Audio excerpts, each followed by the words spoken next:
Elon Musk's SpaceX needed 4 tries to reach orbit.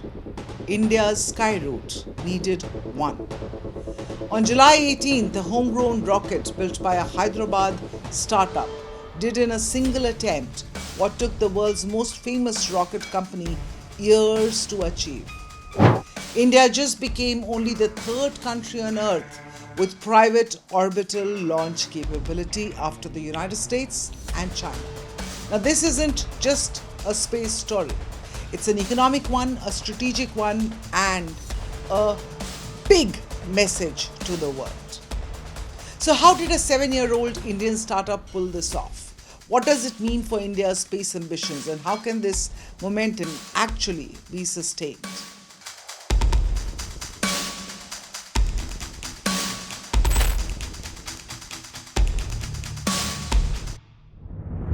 Well, Skyroot Aerospace's Vikram-1 rocket lifted off from the Satish Dhawan Space Center in Sriharikota on July 18th. The mission was called Agaman, Sanskrit for arrival, and it lived up to its name. 15 minutes after liftoff, the rocket's upper stage placed its payload into a low Earth orbit roughly 450 kilometers above the planet. Skyroot's own team put it simply: history is made.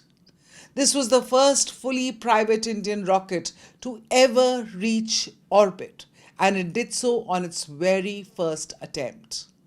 सबसे पहले तो आपको बहुत बहुत बधाई। आपने 2 काम किए हैं। एक तो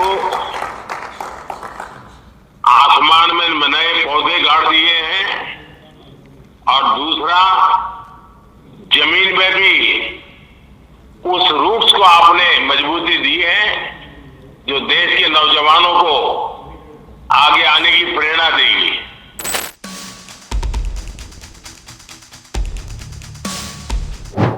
Here's the comparison that's making headlines everywhere. SpaceX's Falcon 1, the rocket that eventually built Elon Musk's space empire, failed 3 times before it finally reached orbit on its 4th attempt. That was back in 2008. Skyroot did it on attempt number 1. Company co-founder Pawan Kumar Chandana didn't hide his own disbelief. He said he never thought reaching orbit on the first try was even possible, but his team made it happen. Of 13 private launch companies globally that have attempted orbital flight, only 7 managed it on their first try.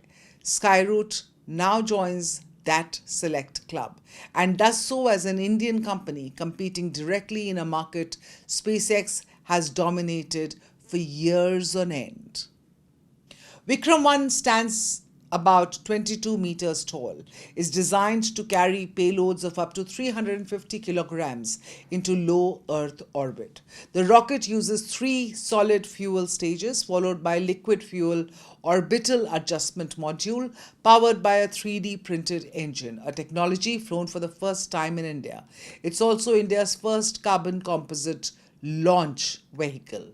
On this flight, it carried technology demonstration payloads from Indian and international companies, including a satellite from Graha Space, a payload from Germany's D-Cubed, and a robotic arm developed for orbital debris capture. It also carries a symbolic tribute, a lab-grown diamond lotus, and a miniature gold locket honoring scientists Vikram Sarabhai, APJ Abdul Kalam, and C.V. Raman.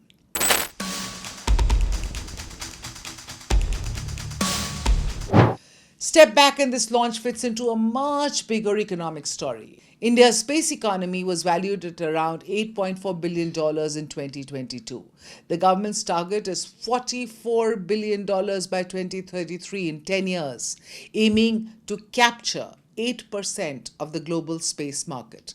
That ambition is being backed by real reform. India now allows up to 100% FDI, or foreign direct investment, in space manufacturing. The number of space startups has jumped from just 1 in 2014 to nearly 200 today. The Indian space policy of 2023 opened the door for private companies to handle end-to-end space missions, something that was simply unthinkable when ISRO held a complete monopoly on Indian launches. Skyroot itself has benefited directly. Founded in 2018, the company crossed $1 billion valuation this year and raised $60 million in May to scale up production. Former ISRO chief S. Somnath now serves as the company's honorary technical advisor, a symbolic bridge between India's government space legacy and its private space future.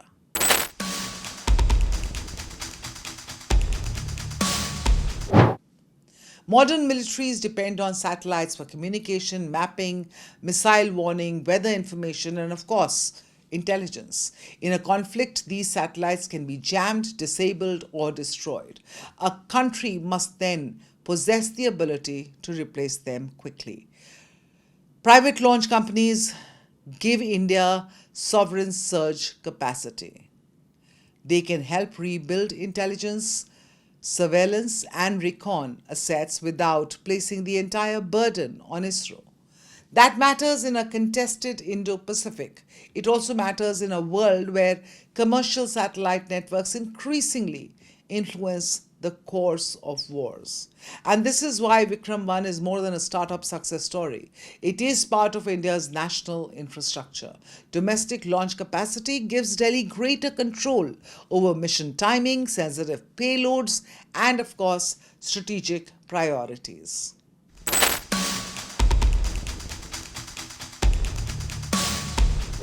This success doesn't happen in isolation. Globally, the small satellite launch market is booming. And companies like Rocket Lab, Firefly, and Relativity Space are all competing for the same customers that Skyroot now hopes to attract. Governments across Europe and Asia are also pushing hard for independent access to space, reducing reliance on both SpaceX and state-run alternatives. India wants a serious share of that business. Now, Skyroot's next step is Vikram-2, a larger rocket currently in development aimed at handling bigger commercial payloads. For India, Vikram-1's success isn't the finish line. It is proof of concept. The country has shown it can build a private orbital rocket that works on the first try.